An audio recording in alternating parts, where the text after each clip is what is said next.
Hello बच्चों, महाराजा सूरजवंती जी college Rajpura की online classes में आप सभी का स्वागत है। हम पिछले लेक्चर में पढ़ रहे थे उपसहसयुग प्रजाति के बारे में, कोऑर्डिनेशन कॉम्प्लेक्स। आज हम देखेंगे कोऑर्डिनेशन नंबर, समन्वय संख्या। तो समन्वय संख्या क्या होती है? जो केंद्रीय परमाणु जो होता है सेंट्रल मेटल एटम, उससे सीधे बंधे हुए परमाणु की जो संख्या है उसे अपन धातु की समन्वय संख्या कहते हैं, कोऑर्डिनेशन नंबर कहते हैं। सेंट्रल मेटल एटम से सीधे जुड़े हुए परमाणुओं की संख्या वो क्या कहलाती है? सेंट्रल मेटल एटम की समन्वय संख्या या कोऑर्डिनेशन नंबर कहलाती है। अब यहाँ पे समन्वय संख्या 2 से लेकर 12 तक, यानी कि सेंट्रल मेटल एटम से मिनिमम 2 एटम जुड़े हुए हैं और 2 से लेकर 12 एटम्स तक, यानी 12 एटम किन्हीं उपसहसयुग यौगिकों में जुड़े हुए होते हैं। सेंट्रल मेटल एटम से 12 एटम तक उपसहसयुग यौगिक बनाए जा सकते हैं, ज्ञात है। लेकिन यहाँ पे सर्वाधिक जो सामान्य कोऑर्डिनेशन नंबर होती है, सामान्य समन्वय संख्या 4 और 6, यानी कि ये 2 समन्वय संख्याएं ऐसी हैं जिनके यौगिक सबसे ज्यादा बनाए गए हैं। उपसहसयुग यौगिकों का सबसे ज्यादा निर्माण हुआ है समन्वय संख्या 4 और 6 के लिए। तो अपन कुछ सेंट्रल मेटल एटम्स या केंद्रीय धातुएं देखेंगे, उनकी समन्वय संख्या। एक संयोजकीय धातुएं, एक संयोजकीय धातुएं जिनकी संयोजकता 1 होती है, जैसे लिथियम प्लस Li+। अब Li+ लिथियम धातु आयन सेंट्रल मेटल एटम का कार्य करता है, तो ये अधिकतर 4 समन्वय संख्या के कंपाउंड का निर्माण करता है। समन्वय संख्या एक संयोजकीय धातु आयन की अपन चर्चा कर रहे हैं, लिथियम प्लस, यानी कि लिथियम की संयोजकता 1, यानी कि लिथियम जो है वो +1 संयोजकता में समन्वय संख्या 4 के उपसहसयुग यौगिकों का निर्माण करता है, यानी कि लिथियम से 4 अन्य समूह या परमाणु जुड़े हुए होंगे। दूसरे पर बात करें सोडियम की, Na+ में क्या है? एक संयोजकीय धातु आयन और इसकी भी समन्वय संख्या क्या होती है?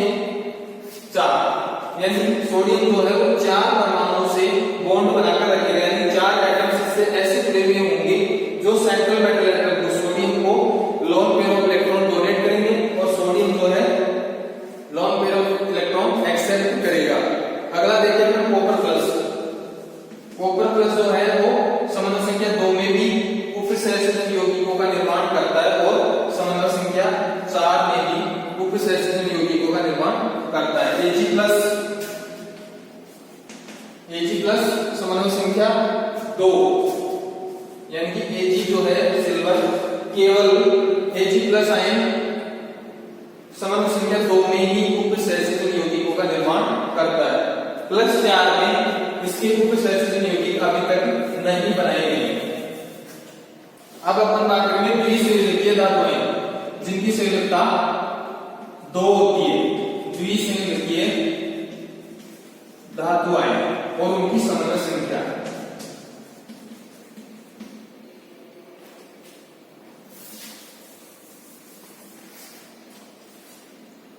जैसे मैग्नीशियम Mg+2, यानी कि मैग्नीशियम जो है उसकी संयोजकता है +2 में मैग्नीशियम समन्वय संख्या 6 के कंपाउंड बनाता है, उपसहसयुग यौगिक बनाते हैं, यानी कि मैग्नीशियम +2 ऑक्सीडेशन स्टेट में 6 एटम से घिरा हुआ होता है, 6 एटम्स के साथ बॉन्ड बनाता है।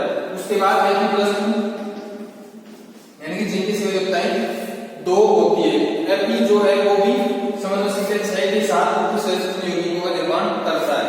कोबाल्ट CO2+, कोबाल्ट जो है वो 4 और 6, यानी कि 4 एटम्स के साथ भी उपसहसयुग यौगिक बनाएगा कोबाल्ट और 6 एटम्स के साथ भी उपसहसयुग यौगिक का निर्माण करता है। इसी प्रकार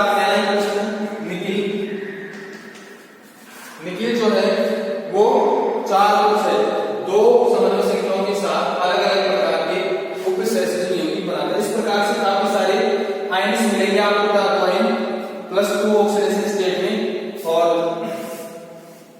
इनके उपसहसयुग यौगिक बनाए जाते हैं अलग अलग प्रकार से। जैसे 4 के साथ कोबाल्ट जो 4 के साथ 4 एटम्स के साथ बॉन्ड कॉम्प्लेक्स बना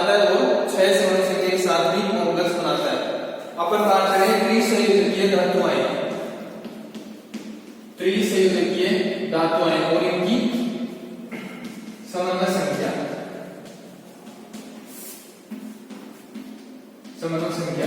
त्रिश्रेणी धातु आयन जैसे Al+3 एल्यूमिनियम, एल्यूमिनियम जो है वो 4 और 6 समन्वय संख्या के कंपाउंड बनाएगा, यानी कि एल्यूमिनियम प्लस 3 ऑक्सीडेशन स्टेट में 4 और 6 समन्वय संख्या के अलग अलग प्रकार के उपसंयोजक यौगिकों का निर्माण करता है। इसी प्रकार स्कैंडियम +3, क्रोमियम +3, ये इस प्रकार के धातु आयन है जो +3 यानी कि त्रिश्रेणी धातु आयन कहलाते हैं। और ये धातु आयन इन ऑक्सीडेशन स्टेट में अलग अलग समन्वय संख्या के साथ उपसंयोजक यौगिकों का निर्माण करते हैं। स्कैंडियम +3 के साथ 6 एटम्स के साथ बॉन्ड बनाता है, यानी कि समन्वय संख्या 6 के उपसंयोजक यौगिकों का निर्माण करता है। क्रोमियम भी 6 एटम्स के साथ बॉन्ड बनाता है, उपसंयोजक यौगिकों का निर्माण करता है। 4 की बात करें चतुर्संयोजकीय धातु आयन जैसे प्लेटिनम Pt+4, प्लेटिनम समन्वय संख्या 6 के कंपाउंड बनाएगा, समन्वय संख्या 6। और पैलेडियम +4 ये भी समन्वय संख्या 6 के साथ उपसंयोजक यौगिकों का निर्माण करता है। ये ऐसी इन धातु आयन्स की ये ऐसी समन्वय संख्याएं हैं जिनके कंपाउंड्स अधिकतर स्टेबल होते हैं, यानी कि ये कंपाउंड जो है 4 और 6 एल्यूमिनियम, स्कैंडियम, क्रोमियम, ये समन्वय संख्या आपके सामने जो है 4, 6, 6, इन समन्वय संख्याओं में ये धातु आयन स्टेबल कोऑर्डिनेशन कंपाउंड्स का फॉर्मेशन करते हैं। इसके बाद अपन बात करेंगे लिगेंड्स की। समन्वय संख्या के बाद अपन देखेंगे लिगेंड, लाइगेंड। लिगेंड क्या होते हैं, किनको कहा जाता है, यानी केंद्रीय परमाणु जो होता है अपना सेंट्रल मेटल एटम, केंद्रीय धातु आयन, इससे जुड़े हुए परमाणु या परमाणु के समूहों को क्या कहते हैं अपन, लिगेंड।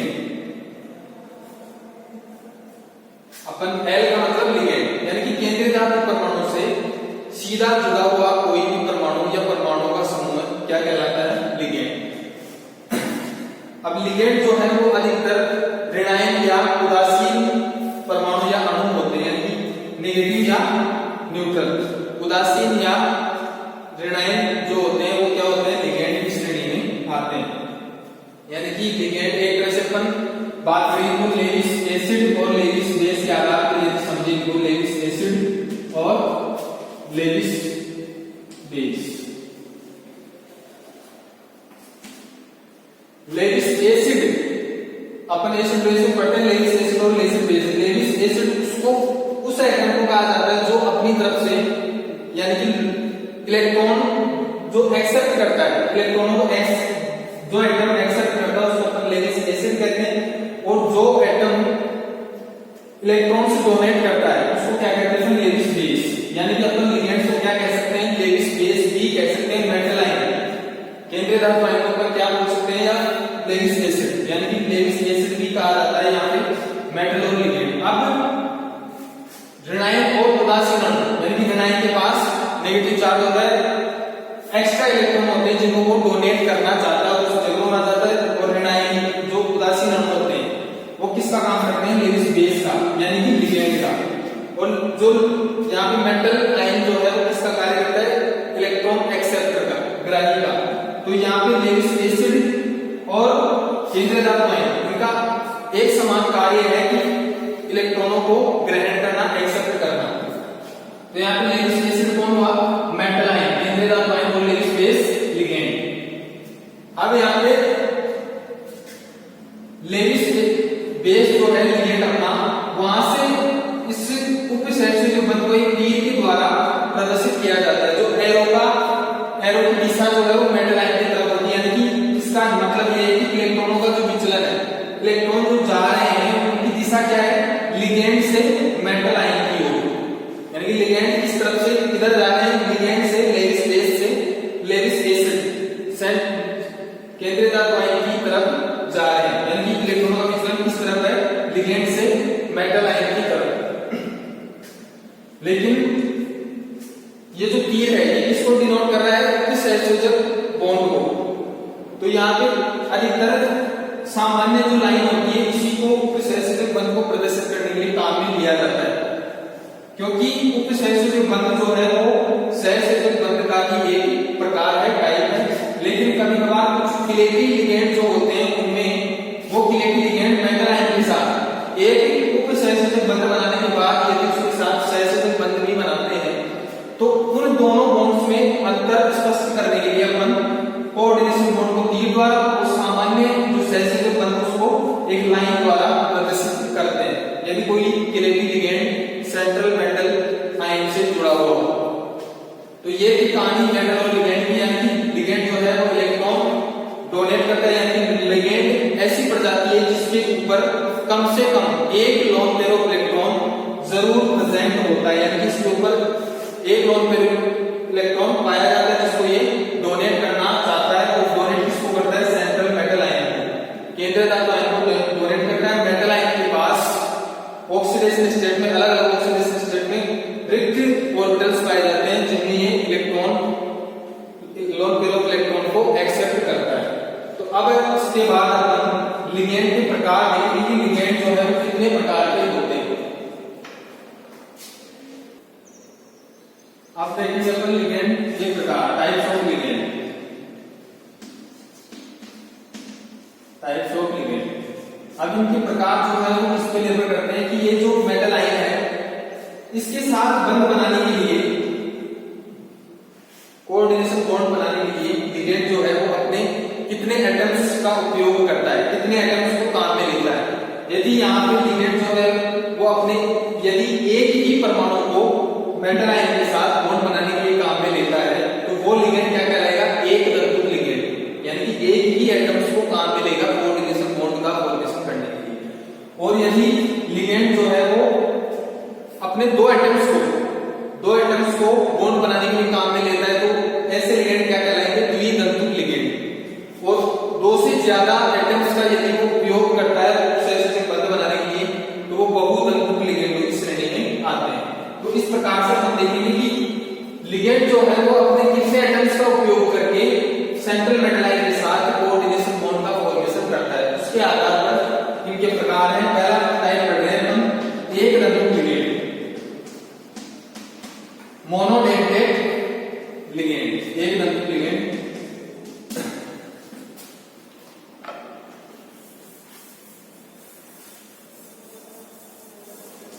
अब एक तंतुक में भी अपन इनको तीन प्रकार से डिवाइड करेंगे। पहला ऋणायन,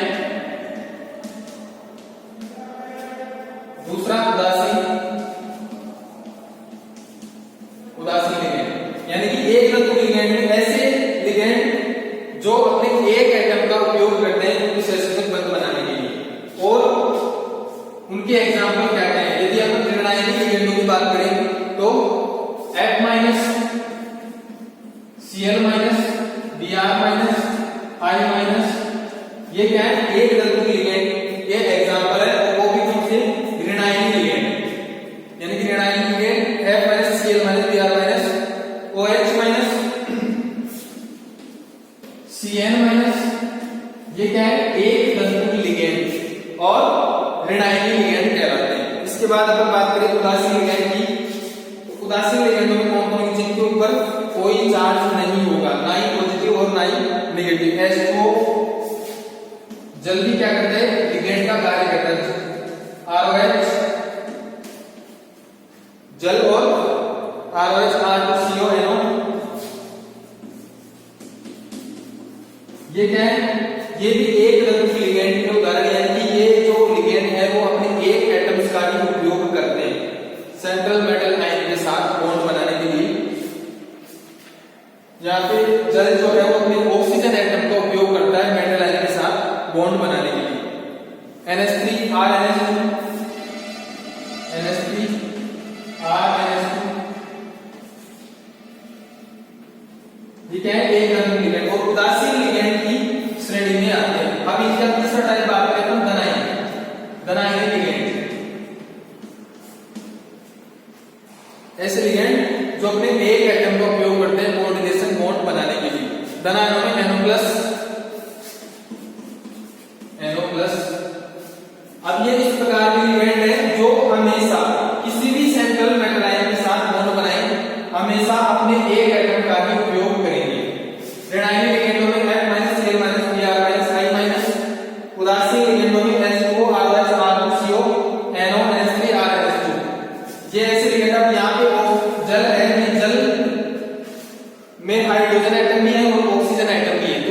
कौन से एटम को प्रायोरिटी देगा उपसहसंयोजक बंध बनाने के लिए, यानी कि उपसहसंयोजक बंध बनाने में इन दोनों एटम्स में से कौन सा एटम काम में आएगा, ऑक्सीजन एटम के साथ ये बॉन्ड फॉर्मेशन करता है। इसके बाद देखेंगे अपन द्वितंतुक लिगेंड। एक तंतुक लिगेंड के बाद देखेंगे अपन बहुतंतुक लिगेंड। बहुतंतुक लिगेंड में यदि अपन बात करें लिगेंड की, ऐसा लिगेंड जो अपने दो एटम्स के द्वारा कोऑर्डिनेशन सेंट्रल मेटल लाइन के साथ बॉन्ड बनाता है, यानी कि उपसहसंयोजक बंध बनाने के लिए वो अपने दो एटम्स का उपयोग करता है, तो ऐसे लिगेंड क्या कहलाएंगे, द्वितंतुक लिगेंड। यदि वो अपने तीन एटम्स को यूज करता है सेंट्रल मेटल लाइन के साथ कोऑर्डिनेशन बॉन्ड फॉर्मेशन करने के लिए, तो ऐसे लिगेंड को बोलते हैं त्रितंतुक लिगेंड। चार एटम्स का उपयोग करता है तो चतुर्थंतुक लिगेंड। इस प्रकार से इनकी परिभाषा होती है। और दो या दो से अधिक एटम्स का उपयोग करता है लिगेंड उपसहसंयोजक बंध बनाने के लिए, तो वो लिगेंड बहुतंतुक लिगेंडों की श्रेणी में आते हैं। अब आपको पता है दो के लिए द्वितंतुक, तीन के लिए त्रितंतुक और चार के लिए चतुर्थंतुक लिगेंड के नाम से इनको जाना जाता है। अब लिगेंड में परमाणु की जो संख्या है, दाता परमाणु संख्या जो बॉन्ड बनाने में काम आते हैं, दाता परमाणु की संख्या क्या कहलाती है, दंतुकता, डेंसिटी, दंतुकता या बहुता। यानी कि लिगेंड जो है वो अपने दो या दो से अधिक एटम्स के द्वारा बॉन्ड फॉर्मेशन कर रहा है, कोऑर्डिनेशन बॉन्ड का फॉर्मेशन कर रहा है, तो वो संख्या क्या कहलाती है, लिगेंड की दंतुकता या बहुता, डेंसिटी या मल्टीप्लाइसिटी। दो के साथ द्वितंतुक, तीन के साथ त्रितंतुक, इस प्रकार से ये क्या कहलाती है कि दंतुकता या बहुता। अब यदि किसी उपसहसंयोजक प्रजाति में दो या दो से अधिक या बहुतंतुक लिगेंड प्रेजेंट हो, यानी बहुतंतुक लिगेंड यदि उसमें प्रेजेंट है, तो ऐसे उपसहसंयोजक यौगिक को क्या कहते हैं अपन, किलेट। यानी कि ऐसा उपसहसंयोजक यौगिक जिसमें लिगेंड जो है वो अपने दो या दो से ज्यादा एटम्स का उपयोग करता है बॉन्ड बनाने के लिए, ऐसे कंपाउंड को क्या बोलेंगे, किलेट। और उन लिगेंडों को बोलते हैं किलेटिव लिगेंड, किलेटिव लिगेंड। इसके बाद हम देखेंगे उभयतंतुक लिगेंड, जो एक ही प्रकार का लिगेंड अपने अलग अलग एटम्स का उपयोग करके बॉन्ड फॉर्मेशन करता है।